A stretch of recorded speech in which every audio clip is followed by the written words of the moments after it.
Hello everyone. So in this particular session of the pharmacology, I will be discussing the anti-obesity drugs.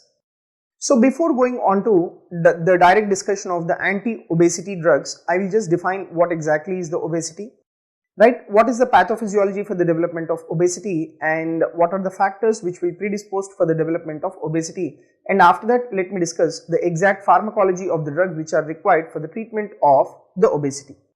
So obesity, it is defined as an excess of body fat, right? It is defined as an excess of body fat. Okay, so this is what is the definition of the obesity, right? Excess of body fat is defined as obesity. And what is the surrogate marker for body fat content? The surrogate marker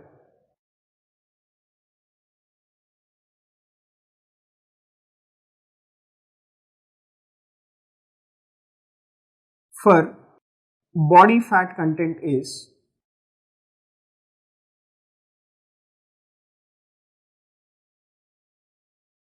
body mass index. Okay, the surrogate marker for body fat content is the body mass index. And how do you define this body mass index?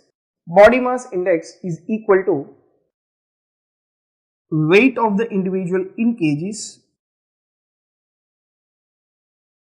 divided by height of the individuals in meters square. So this is what is your body mass index, right? Weight of the individual in kgs by height in meter square. And this body mass index, it is not a direct estimate of the adiposity, right? And this body mass index, right, it is not a direct measure of adiposity, alright, and it tells you the weight of the individual and it tells you the muscle mass and it tells you about the obesity as well, that is about the body fat as well. But this is just only a surrogate marker, right? The surrogate marker for the body fat content is the body mass index. Now, this obesity can also be defined as 25% or greater body fat in men, right? This obesity, if you see in men, we can define it as the presence of the total body fat more than or equal to 25%.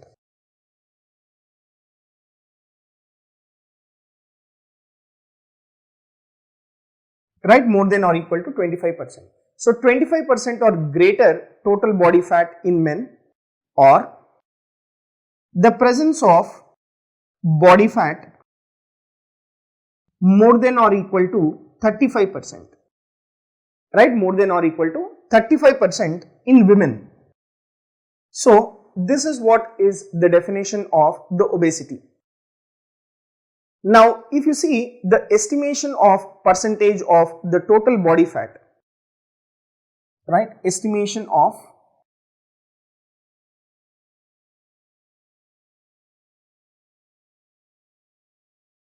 percentage of total body fat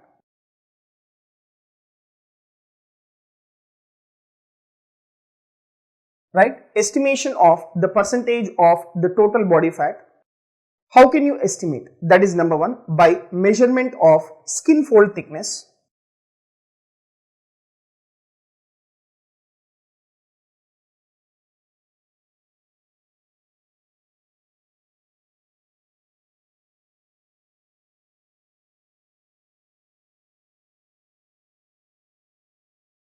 right, that is by measurement of skin fold thickness, that is number one, and by bioelectrical impedance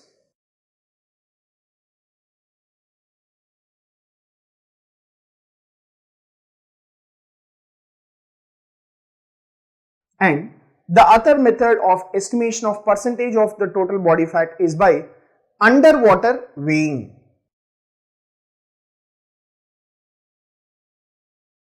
So these are the three methods, right? These are the three methods for the estimation of the percentage of the total body fat. Now, according to the National Institute of Health, based on the body mass index, we classify the individual as the normal, overweight, class 1, class 2 and class 3 obesity. Now, let me discuss about the body mass index in detail, and then followed by that I will discuss the various methods of estimation of percentage of the total body fat. So, if you see the classification of obesity based on the body mass index, right, and this particular classification is according to National Institute of Health.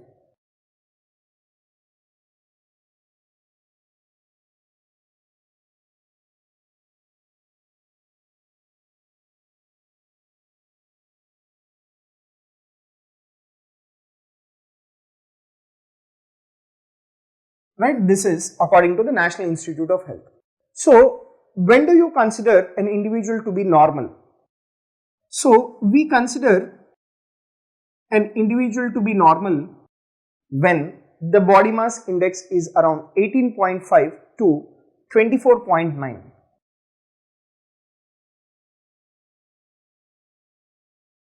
Right, 18.5 to 24.9 kg per meter square. And we consider an individual to be overweight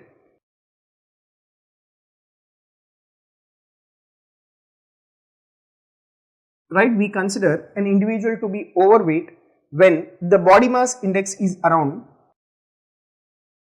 25 to 29.9 kg per meter square. And we consider an individual to be having class 1 obesity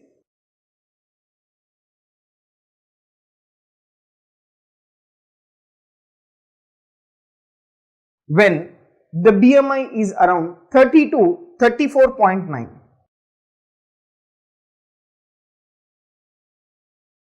Right, 30 to 34.9.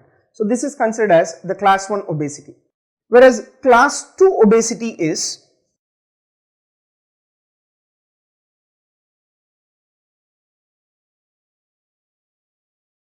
if it is around 35 to 39.9. Right, that is your class 2 obesity. Whereas, what do you understand by this word class 3 obesity?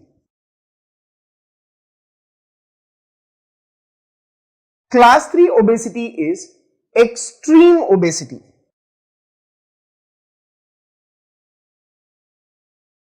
Right, class 3 obesity is extreme obesity. That is, when the body mass index is more than 40, we use this word extreme obesity. Now, let me discuss little epidemiology. If you see, according to the WHO, that is World Health Organization, almost 1.2 billion people classified as overweight worldwide. And out of these 1.2 billion people, 3% of Indian population, they are considered to be obese. And according to the Lancet study, among the top 10 countries with highest number of obesity after United States and China, India is just behind them.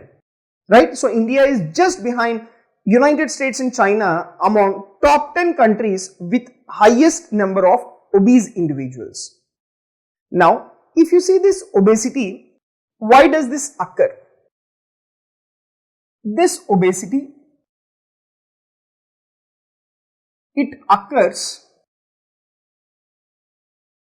right, this obesity, it occurs from great energy intake, then energy expenditure. Right, it occurs from greater energy intake, then energy expenditure.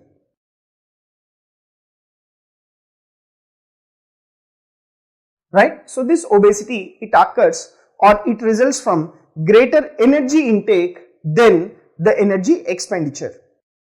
Now, if you take 1 gram of fat, it contains 9.3 calories, right? 1 gram of fat, it contains 9.3 calories of fat, or 9.3 calories of energy is stored in 1 gram of fat. And this particular fat, it is stored in the adipocytes, right? This particular fat, it is stored in the adipocytes.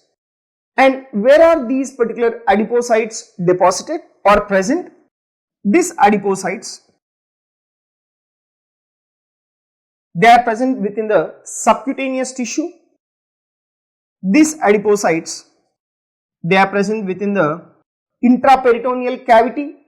These adipocytes, they are present within the liver and other tissues. So these are the sites for the adipocytes. Now, if you take the types of obesity, right, we have two types of obesity, right, and what are these two types of obesity? That includes number 1, android obesity, right, and the other form obesity is gynoid obesity. Now, what is this android obesity and what is this gynoid obesity? Let me explain you. So, android obesity, you just imagine an apple, right? It is the central obesity, right? So, this will be central obesity. That will be the android obesity. Whereas, you take gynoid obesity, you just imagine a pear, right? So, how will be a pear, right? So, this is how a pear will be. So, in case of gynoid obesity, there is excessive fat accumulation, right? There is excessive fat accumulation within the buttocks and as well as thighs. So, this will be gynoid or the pear shaped obesity. So, these are the two forms of obesity depending upon where there is excessive accumulation of the adipocytes. Now, if you take this adiposity in infancy, in adults, right, there is variation. In childhood, what is the cause of obesity? In adults, what is the cause of obesity? Right, and in extreme obesity, what is the cause of obesity? Let me explain. That means, what is the pathophysiology? Like for example, you take in infancy and childhood, it is hyperplastic obesity, right? There is increased number of obesity, adipocytes. Whereas in adults, hypertrophic obesity, that there is increase in size of adipocytes. So, let me discuss about this hypertrophic and as well as the hyperplastic obesity. So, if you see the obesity in infancy or childhood,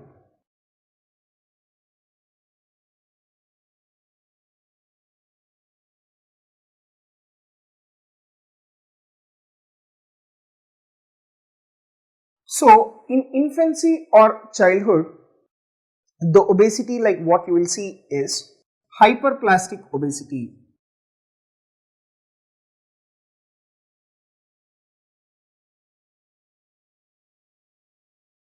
So, what do you understand by this word hyperplastic obesity? So, hyperplastic obesity is increase in the number of adipocytes.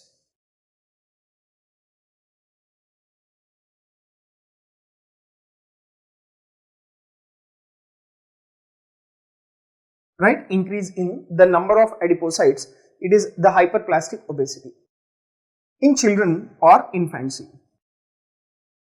Whereas in adults, the type of obesity like what you will have is hypertrophic obesity.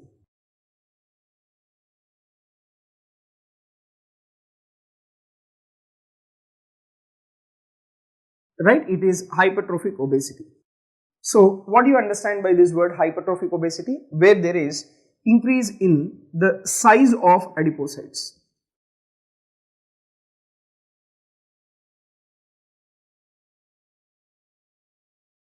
right? So hyperplastic obesity is increase in the number of adipocytes, and hypertrophic obesity is increase in the size of the adipocytes. Then we have a terminology called extreme obesity. So in case of extreme obesity, there is increase in size and number of adipocytes.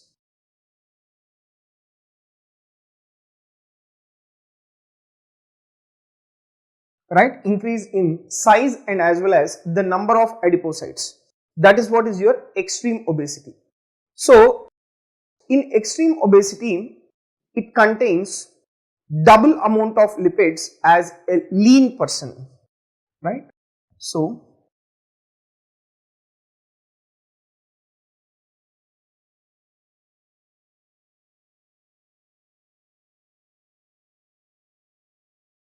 right, double amount of adipocytes as a lean person. That is what you will see in extreme obesity. Now, what are the causes for obesity?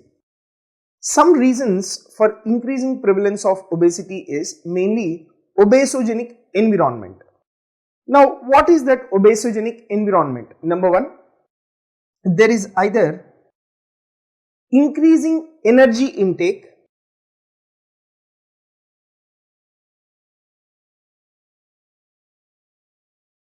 right? There is either increasing energy intake or there is decreasing energy expenditure.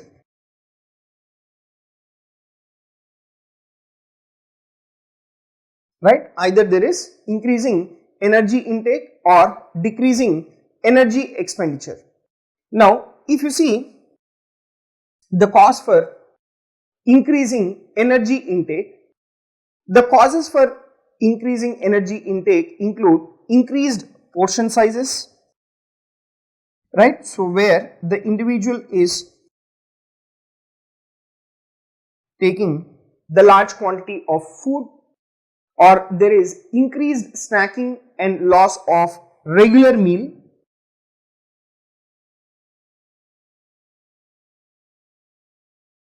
right? There is increased snacking and loss of the regular meal, or there is increased energy dense food.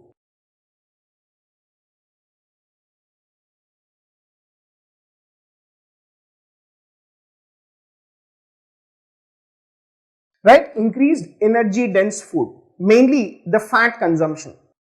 So, these are the causes for increased energy intake. Then, if you see, what are the reasons for decreased energy expenditure? Number one, decreased walking. Right? Decreased walking, there is decreased energy expenditure, and usage of increased automation, right? Usage of increased automation, decreased manual labor,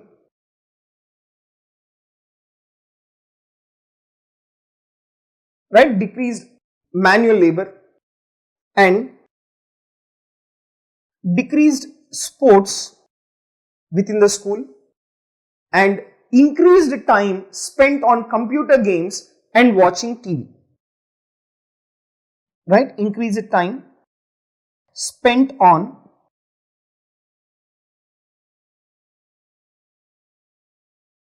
watching TV and computer games. Okay. So, these are the causes for decrease in the energy expenditure. So, these are some reasons for increased prevalence of obesity, that is obesogenic environment. So, number one, increase energy intake.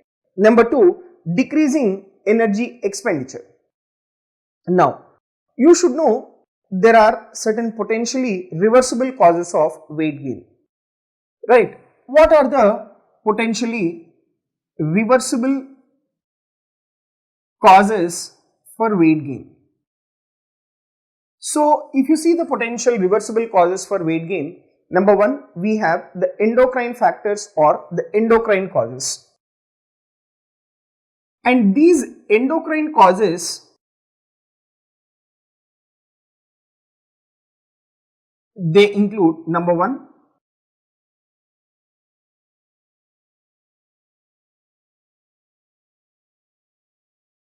right? Number one, hypothyroidism, that is one of the very important cause.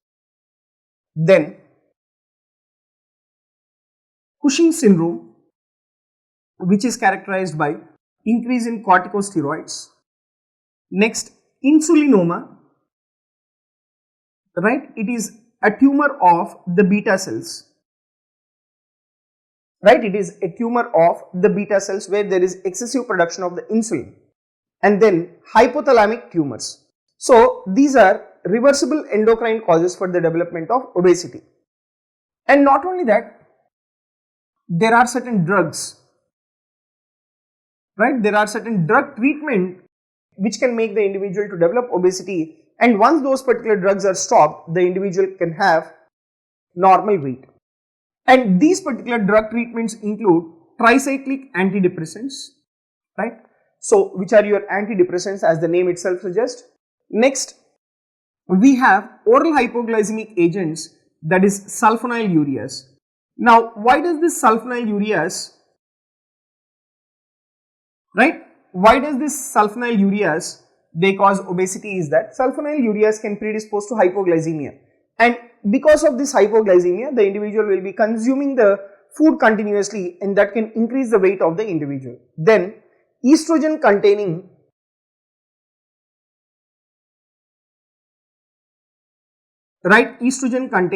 oral contraceptive pills, they are also responsible for reversible causes for obesity. And then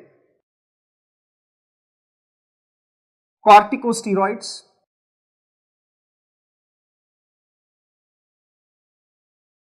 then followed by that sodium valproate. Sodium valproate, it is an anti-epileptic drug, and then beta blockers, right? And then beta blockers. So these are the potentially reversible causes of weight gain. So a short recap of the topic like what we have discussed. In infancy or childhood, you have hyperplastic obesity where there is increase in the number of adipocytes. Whereas in adults, you have hypertrophic obesity where there is increase in the size of the adipocytes. Whereas extreme obesity is that where there is increase in the size and as well as the number of adipocytes. And what are the causes for your obesity? Either it is due to increased energy intake or decreased energy expenditure. Increased energy intake, right? Wherever there is increased portion sizes, right? Increased snacking, and whenever there is increased energy dense food intake, that is excessive fat intake. And the other causes are decreased energy expenditure, right? Where there is decreased walking, increased automation, decreased manual labor, decreased sports, increased time spent on watching TV and computer games. And if you see potentially reversible causes of weight gain, the endocrine factors include hypothyroidism, Cushing's syndrome, insulinoma, and drug treatments they include tricyclic antidepressants, sulfonylureas, estrogen containing oral contraceptive pills, corticosteroids, sodium valproate, and as well as the beta blockers. Now, after having discussed about the various types of obesity and what are the various causes of obesity, let me discuss the genes that will contribute to obesity, that is obesity and genetics. Then I will discuss the pathophysiology, and then we will discuss the pharmacology of the drugs for the treatment of obesity. So, if you see the pathophysiology,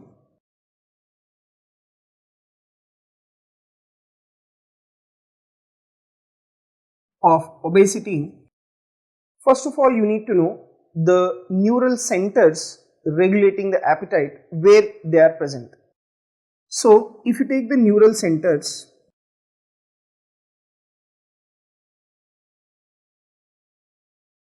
regulating appetite or feeding, right? If you see the neural centers that regulate the appetite or feeding, they are present within the hypothalamus.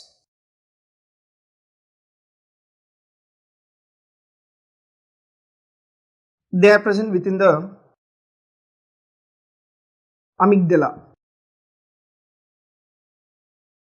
or they are present within the nucleus tractus solitarius, right, nucleus tractus solitarius. Now, if you take this feeding center within the hypothalamus, where is this exactly located? So, if you see the lateral thalamus or lateral nuclei hypothalamus,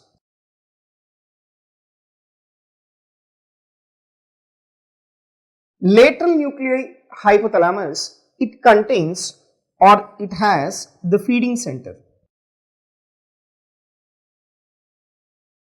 right, it has the feeding center, whereas ventromedial nuclei,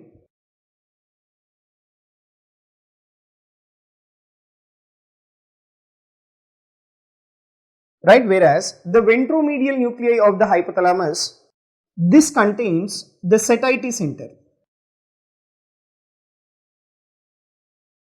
right, this contains the satiety center, that is the ventromedial nuclei.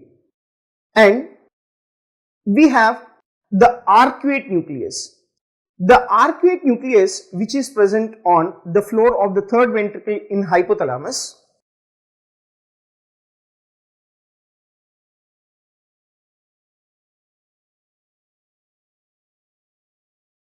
right, the arcuate nucleus which is present in the floor of the third ventricle, this is the, right, this is the key site for the management of the appetite or the feeding centers. And these centers, they possess high density receptors, right, all these centers, they have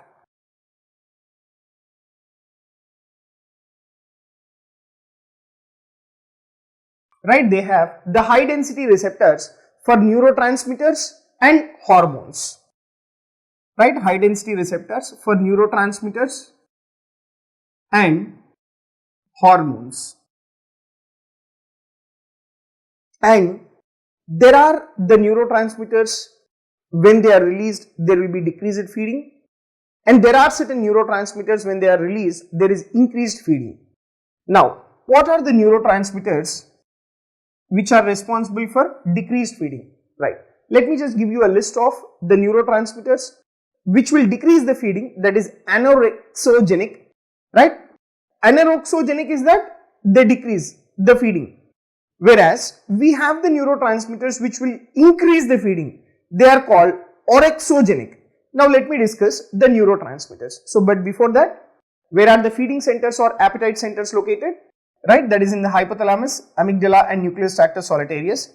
Lateral nuclei hypothalamus, it is concerned with feeding, that is feeding center. Ventromedial nuclei of the hypothalamus, it contains the satiety center. The arcuate nucleus which is present on the floor of the floor of the third ventricle, it is the key site for this particular feeding or the appetite. Now let me discuss the neurotransmitters. So if you see the neurotransmitters related to your feeding, right, so there are certain neurotransmitters which will decrease the feeding,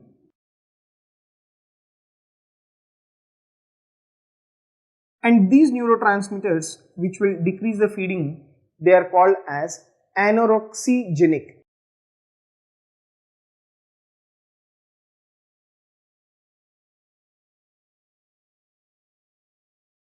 Right, they are called as anorexigenic neurotransmitters. And examples of these neurotransmitters are: number one, alpha MSH, that is alpha melanocyte stimulating hormone. Then followed by that we have leptin, serotonin, next norepinephrine,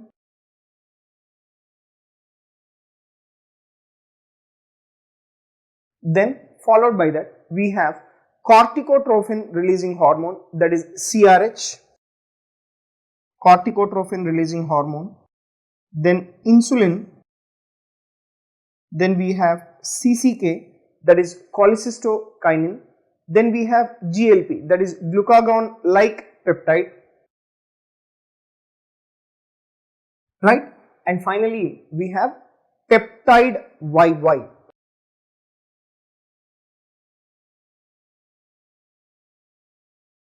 So these are the neurotransmitters which will decrease the feeding, and they are considered as anorexigenic. Then followed by that, we have the neurotransmitters which will increase the feeding, right? Which will increase the feeding. So what are these neurotransmitters which will increase the feeding? They are called as orexigenic.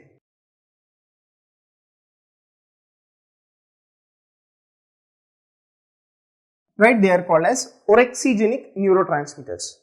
And examples of these orexigenic neurotransmitters are neuropeptide Y,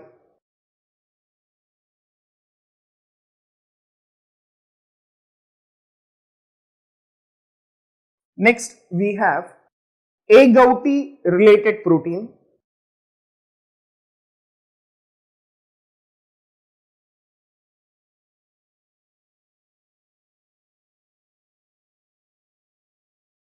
right, 𝐒𝐫𝐞 related protein. Then followed by that we have melanin concentrating hormone, right? This we call it as MCH, right? MCH stands for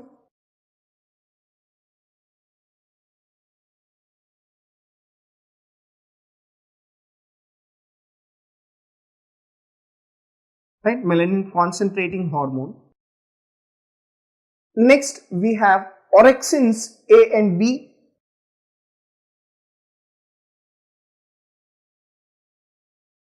Then next to this orexin A and B, we have endorphins,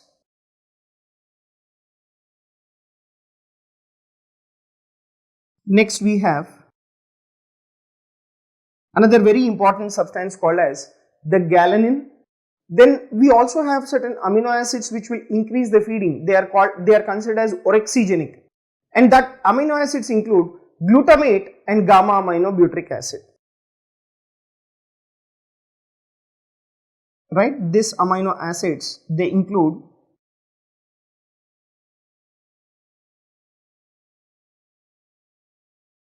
glutamate and gamma aminobutyric acid. Then followed by that we have cortisol, and then finally we have a substance called renin. So these are the neurotransmitters which will increase the feeding. So neurotransmitters which will decrease the feeding, they are alpha melanocyte stimulating hormone. We have leptin, serotonin, norepinephrine, CRH, insulin, CCK, GLP and peptide YY. And the neurotransmitters which will increase the feeding, they are considered as orexigenic, and the examples are neuropeptide Y, 𝐒𝐫𝐞 related protein, MCH, right? Next is orexins A and B, endorphins, galanin, amino acids like glutamate and GABA, cortisol and as well as renin. Now, after having discussed about the basic pathophysiology, that is mainly the neurotransmitters, so they can ask you which among the following is the one which will increase the feeding. So they can give you, right, they can give you 3 of these neurotransmitters, and one they will give you some norepinephrine or CRH, whatever it is. So you should know what are the neurotransmitters which will increase the feeding, what are the neurotransmitters which will increase the feeding. Now, after having discussed about the pathophysiology, that is the neurotransmitters, let me just give you a brief clinical picture. What are the complications associated with the obesity? Then followed by that, we will move on to the treatment of obesity.